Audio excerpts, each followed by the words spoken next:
Sa aking mga kabata, kapag ka ang bayan sadyang umibig sa kanyang salita kaloob ng langit, sanlang kalayaan sa ring masapit, katulad ng ibong nasa himbakaw. Pagkat ang salita isang katulad sa bayan sanayin mga kanta, at ang isang tao katulad kabagan ng alimang likha noong kalayaan.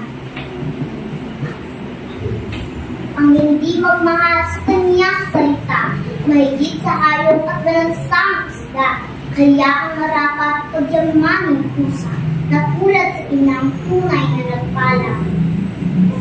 Ang wikang Tagalog tulad din sa Latin, sa Ingles, Kastila at salitang Anghel, sapagkat ang poong maalam tumingin, ang siyang nagawa nagbigay sa akin.